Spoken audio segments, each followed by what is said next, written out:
केरल में राज्यपाल आरिफ मोहम्मद खान और पी विजयन की नेतृत्व वाली वाम सरकार आमने सामने है। विश्वविद्यालय में नियुक्तियों को लेकर दोनों में टकराव है, जिसने संघवाद, अकादमिक स्वायत्तता, संस्थानों की प्रतिष्ठा, उच्च शिक्षा की राजनीतिकरण जैसे उलझे सवालों को वापस सुर्खियों में ला दिया है। दरअसल आरिफ मोहम्मद खान ने पी विजयन के निजी सचिव और सीपीएम नेता के रागेश की पत्नी प्रिया वर्गीस की कन्नूर विश्वविद्यालय के मलयालम विभाग में एसोसिएट प्रोफेसर की पद पर नियुक्ति रोक दी है। उन्होंने इसे भाई भतीजावाद और पक्षपात का उदाहरण बताते हुए राज्य में हुए ऐसी सभी नियुक्तियों की जांच कराने का आश्वासन दिया है। प्रिया को 6 उम्मीदवारों में से चुना गया था।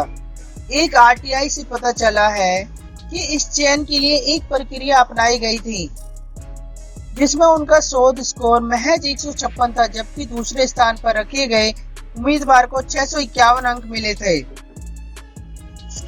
इंटरव्यू में उनको 50 में से 32 अंक मिले, जबकि दूसरे संस्थान के उम्मीदवार को 30। इस नियुक्ति के कारण राज्यपाल खान ने कन्नूर विश्वविद्यालय की कुलपति गोपीनाथ रविंद्रन पर कम्युनिस्ट पार्टी के एजेंट के रूप में काम करने का आरोप लगाया। अब जुबानी जंग तेज हुई है, तो उन्होंने कुलपति को अपराधी और जाने माने इतिहासकार इरफान हबीब को सड़क का गुंडा बताया। खान ने 2019 की उस घटना का जिक्र किया जब वह मुख्य अतिथि के रूप में भारतीय इतिहास कांग्रेस को संबोधित कर रहे थे। उस कार्यक्रम में हबीब ने राज्यपाल को टोकते हुए रोक दिया था कि वह स्वतंत्र भारत की प्रथम शिक्षा मंत्री अबुल कलाम आजाद को गलत तरीके से उद्धृत कर रहे हैं। हबीब ने उनको यह भी कहा था कि इसके बजाय उन्हें महात्मा गांधी के हत्यारे नाथूराम गोडसे को उद्धृत करना चाहिए। खान ने हबीब पर परेशान करने का आरोप लगाते हुए कहा कि उन्होंने सड़क चाप गुंडे जैसा व्यवहार किया और यह आरोप भी लगाया कि उन पर हमला करने का प्रयास किया गया। खान के आरोप से स्तब्ध अकादमिक जगत ने हबीब और रविंदर दोनों का बचाव किया। यह हैरान करने वाली बात है कि खान, जो 1980 के दशक के शाहबानो मामले में अपने रुख की वजह से उदार मध्य वर्ग के चहेते बन गए थे, इस तरह के चर्चित इतिहासकार प्रोफेसर हबीब और जाने माने शिक्षाविद रविंदरन के खिलाफ पर कदर नाराजगी जाहिर करेंगे। कुलपति ने नियुक्ति रोकने के खान के फैसले के खिलाफ अब हाई कोर्ट का दरवाजा खटखटाने का फैसला किया है। राज्य के नेतागण भी इस विवाद में कूद गए हैं। वाम ने दलों राज्यपाल को आरएसएस और प्रधानमंत्री मोदी का एजेंट बताया। हालांकि भाजपा चुप्पी साधे हुए है, लेकिन कांग्रेस ने मुख्यमंत्री विजयन पर हमला करते हुए कहा कि वह अराजक सरकार चला रहे हैं। दुर्भाग्य से किसी ने ऐसी स्वस्थ बहस नहीं की जो केंद्र और राज्य के खराब होते संबंध को बेपर्दा करती हो। बेशक राज्यपाल बीते कुछ दशक से राज्यों के साथ अपने रिश्ते को लेकर संघर्ष कर रहे हो, पर मौजूदा शासन में यह संबंध काफी नीचे गिर गया है। पश्चिम बंगाल, तमिलनाडु, महाराष्ट्र और अब केरल ने राज्यपाल को कुल अध्यपति से अलग करने की बात कही है। राज्यपाल के विश्वविद्यालयों के कुलाधिपति होने की परंपरा ब्रिटिश काल की देन है, जो आज भी जारी है। हालांकि 2 सरकारियां और पूंची आयोग ने इसको खत्म करने की सिफारिश की थी। माकपा नेता ए.के. बालन ने राज्यपाल के इस कदम को असंवैधानिक असंवैधानिक बताया है। उन्होंने पूरी प्रक्रिया पर सवाल उठाते हुए पूछा है, क्या कोई ऐसा मानदंड है कि बड़े नेताओं के बच्चे यदि योग्य हैं तो उनको नौकरी नहीं दी जाए। उनके मुताबिक ऐसी धारणा बनाई जा रही है कि यह एक राजनीतिक नियुक्ति है।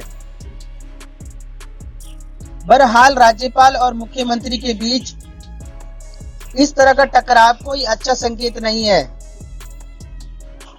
निश्चित तौर पर इसका असर शिक्षण संस्थानों पर पड़ेगा। राज्यपाल दूरदर्शी रवैया अपना सकते हैं और मौजूदा प्रक्रिया में उलझने के बजाय संस्थानगत सुधार की सिफारिश कर सकते हैं।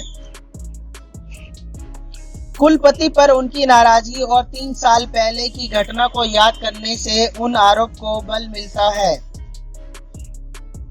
कि वह इस मुद्दे को एक खास वैचारिक चश्मे से देख रहे हैं। वामपंथ को राष्ट्रव्यापी राजनीतिक कद घट चुका है और केरल में वह अपने अंतिम गढ़ को बचाने की जद्दोजहद कर रहा है। उससे शायद ही उस तरह के पेशेवर आचरण की उम्मीद की जा सकती है जिसकी आशंका राज्यपाल पाल रहे। मुख्यमंत्री के सचिव राकेश एसएफआई की पूर्व प्रमुख और सांसद प्रिया ने अपने बचाव करते हुए कहा कि उनके पास एसोसिएट प्रोफेसर बनने की आवश्यक शैक्षणिक योग्यता व विशेषता है। इस बीच केरल व उच्च न्यायालय ने प्रिया की नियुक्ति पर रोक लगा दी और यूजीसी को नोटिस जारी किया। काडर आधारित राजनीतिक दल महत्वपूर्ण पदों को अपने समर्थकों की नियुक्ति को प्राथमिक देते हैं क्योंकि इसमें संगठन व सरकार के बीच निश्चित जुड़ाव सुनिश्चित करने में मदद मिलती है, मगर इसे परिवार के सदस्यों तक ले आना निश्चित ही तानी को बढ़ाता है और इससे भाई भतीजावाद की बू आती है। इस तरह की परंपरा का अंत निसंदेह राष्ट्र और राज्य दोनों के लिए जरूरी है।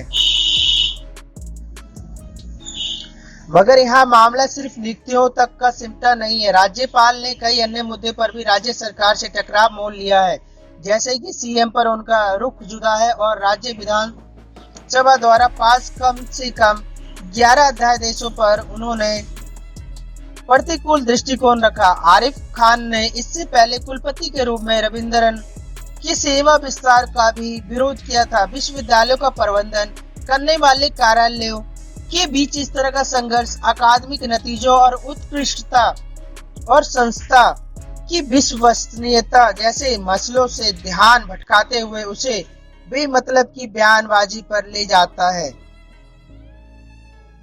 उच्च शिक्षण संस्थान का राजनीतिकरण उस राष्ट्र के लिए अच्छा नहीं है जो उच्च विकास दर के साथ आर्थिक ताकत बनने की उम्मीद पाल रहा है।